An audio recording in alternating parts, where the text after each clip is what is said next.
Praise the Lord. ஏசாயா 37 அதிகாரம்.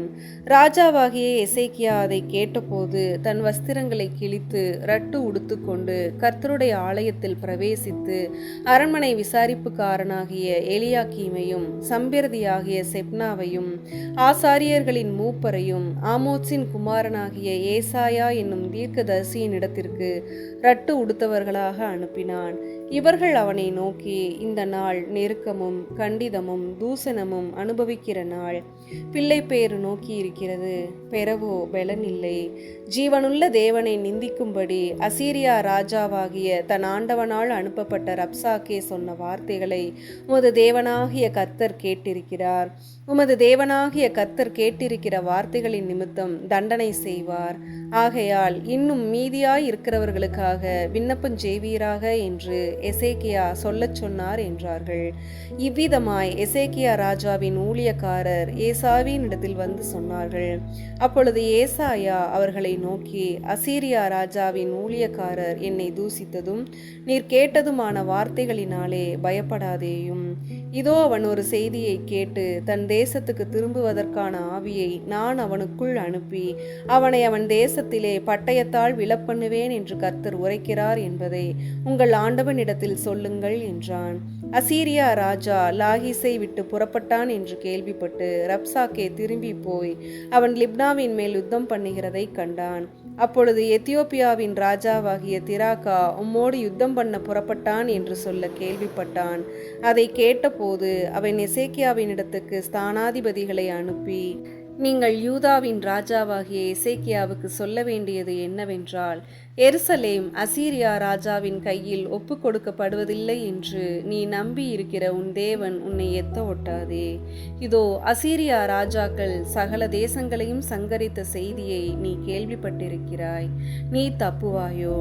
என் பிதாக்கள் அழித்துவிட்ட கோசானையும் ஆரானையும் ரேத்சேபையும் தெலாசாரிலிருந்த ஏதேனின் புத்திரரையும் அவர்களுடைய தேவர்கள் தப்புவித்ததுண்டோ? ஆமாத்சின் ராஜாவும் அர்பாத்தின் ராஜாவும் செப்பர்வாயும் ஏனா ஈவா பட்டணங்களின் ராஜாவும் எங்கே என்று சொல்லுங்கள் என்றார். எசேக்கியா ஸ்தானாதிபதிகளின் கையிலிருந்த நிரூபத்தை வாங்கி வாசித்தான்.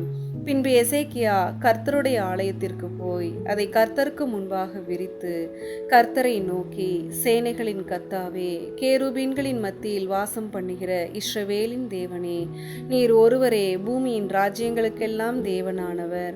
நீர் வானத்தையும் பூமியையும் உண்டாக்கினீர்.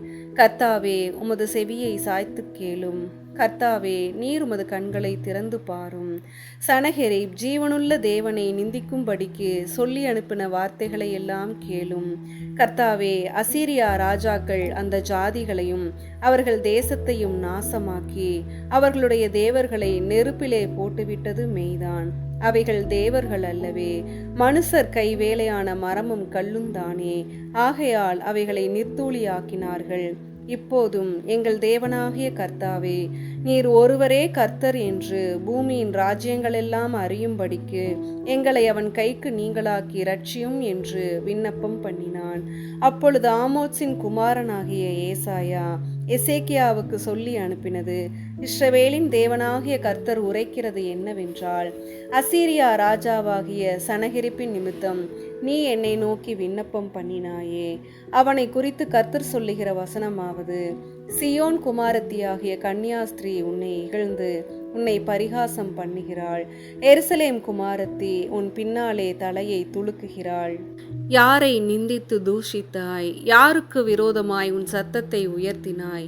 நீ இஸ்ரவேலின் பரிசுத்தருக்கு விரோதமாய் அல்லவோ உன் கண்களை மேட்டிமையாய் ஏறெடுத்தாய். உன் ஊழியக்காரரை கொண்டு நீ ஆண்டவரை நிந்தித்து, என் ரதங்களின் திரளினாலே நான் மலைகளின் கொடுமுடிகளுக்கும் லீபனோனின் சிகரங்களுக்கும் வந்து ஏறினேன். அதன் உயரமான கேதுரு மரங்களையும் உச்சிதமான தேவதாரு விருட்சங்களையும் நான் வெட்டி உயர்ந்த அதன் கடைசி எல்லை மட்டும் அதன் செழுமையான வனம் மட்டும் வருவேன் என்றும், நான் கிணறு வெட்டி தண்ணீர் குடித்தேன். என் உள்ளங்காணினால் அரணிப்பான இடங்களின் அகழிகளை எல்லாம் வரலவும் பண்ணினேன் என்றும் சொன்னாய். நான் வெகு காலத்துக்கு முன் அதை நியமித்து பூர்வ நாட்கள் முதல் அதை திட்டம் பண்ணினேன் என்பதை நீ கேட்டதில்லையோ? இப்பொழுது நீ அரணான பட்டணங்களை பாழான மண்மேடுகளாக்கும்படி நானே அதை சம்பவிக்க பண்ணினேன். அதனாலே அவைகளின் குடிகள் கை இளைத்தவர்களாகி கலங்கி வெட்கப்பட்டு வெளியின் பூண்டுக்கும் பச்சிலைக்கும் வீடுகளின் மேல் முளைக்கும் புல்லுக்கும் ஓங்கி வளரும் உன் தீந்து போம் பயிருக்கும் சமானமானார்கள். உன் இருப்பையும் உன் போக்கையும் உன் வரவையும் நீ எனக்கு விரோதமாய் கொந்தளிக்கிறதையும் அறிவேன்.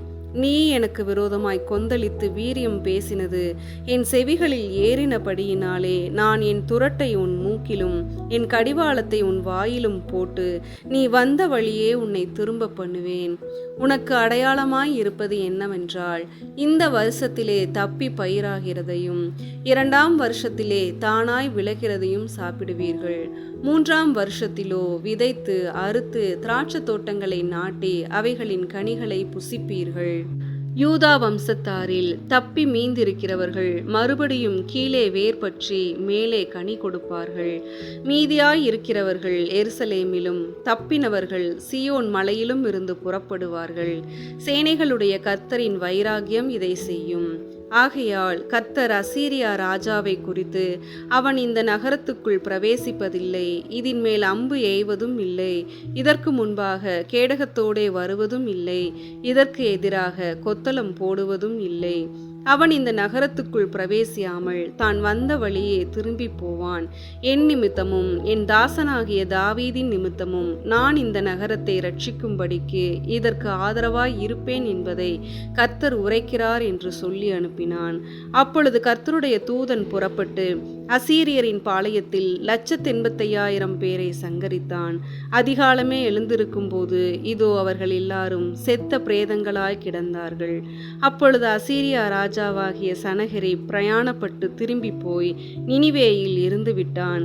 அவன் தன் தேவனாகிய நிஸ்ரோகின் கோவிலிலே பணிந்து கொள்ளுகிற போது அவன் குமாரராகிய அத்ரமலேக்கும் சரேத் சேரும் அவனை பட்டயத்தினால் வெட்டி போட்டு அரராதேஸ் தேசத்துக்கு தப்பி ஓடிப்போனார்கள். அவன் குமாரனாகிய எசாத்தோன் அவன் பட்டத்திற்கு வந்து அரசாண்டான். ஆமேன்.